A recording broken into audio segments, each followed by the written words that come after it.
Palin Gardens, growing community in the Pikes Peak region since 1981. Growing great garlic. Hi, I'm Larry Stebbins, a local garlic grower. Some people know me as the Garden Father. Now let's sit back and see just how to grow a great crop of garlic. The first thing you do is start with good, rich garden soil. Here you can see the way the soil needs to be loose and rich, full of organic material. In the Pikes Peak region, the first week in October is the best time to plant. For compacted soils, we recommend composted cotton burrs. It really breaks up those heavy clay soils. We use a dibble. This helps us to poke holes in the ground to make it easier for us to plant garlic. Break the bulbs that you've saved into cloves. Each clove will grow a bulb next year.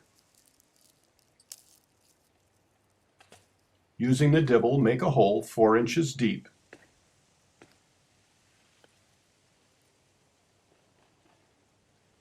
Plant it 4 inches deep with the blunt end down and the pointed end up.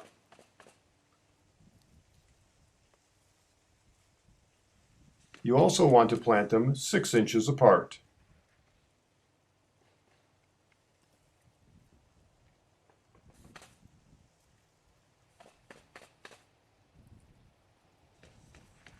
Now this next step is very important. Finally, you want to cover it with a 6 to 8 inch layer of straw. This will hold in the moisture and protect the plants during the winter.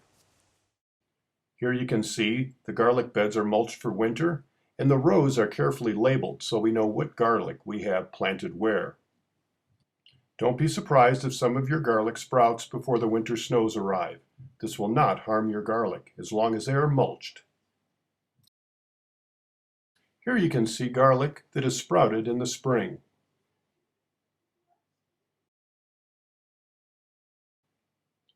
About the first week of June, fertilize according to instructions with fish emulsion and seaweed extract. Some of your garlic may sprout scapes. Use these as you would garlic in your cooked dishes. They're delicious. When the bottom 3 leaves have turned brown, it is time to harvest. In the Pikes Peak region, that is usually the first week in July. When you're ready to harvest, use a pitchfork, and to prevent damage, put it in the soil 4 to 6 inches from the plant. And as you can see here, gently pry the garlic from the ground and shake off the soil.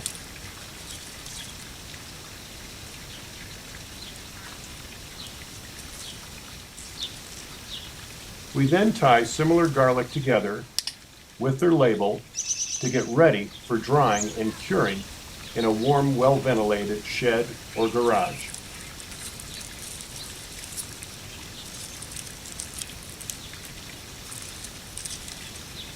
There is no need to clean off your garlic at this point. As a matter of fact, you could damage the tender bulbs. They'll have some soil on them. Let them cure just this way. You will clean them later.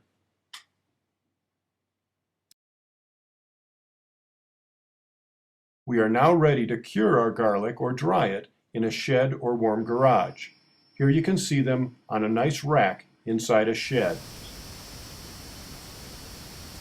It usually takes 2 or 3 weeks to get the garlic fully cured. These garlics are fully cured and ready to now store inside. You can see we cut off the tops, cleaned them up a bit, and labeled them so we know what we have. Now let's hear a little bit more about the drying process. All of our garlics were harvested by the 3rd week in July. Here you can see a drying rack just made out of an old screen door where the garlics are drying.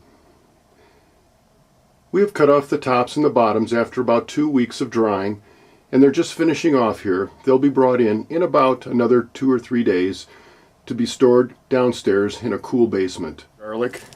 They grew large and flavorful. Chestnut red. You can see the size of these are just spectacular this season.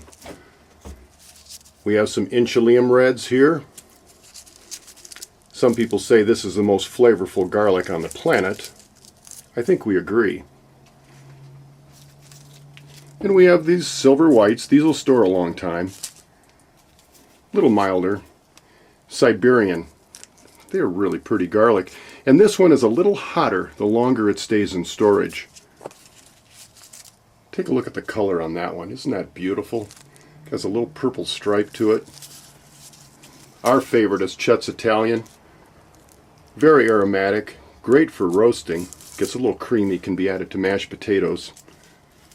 And then we have some others growing in here. Let me show you this other one over here. Look at the size of this one. This one's Georgia Fire. It's a hot garlic.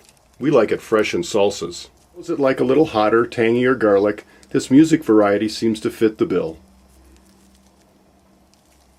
I think coming in as a close second, or perhaps even tied for first with Inchalium Red, is Spanish Roja, another very aromatic and flavorful garlic, great in Italian dishes. Now remember to save some of your largest bulbs for planting in October and eat the rest. They'll be delicious, and you should have enough garlic to last you until next season.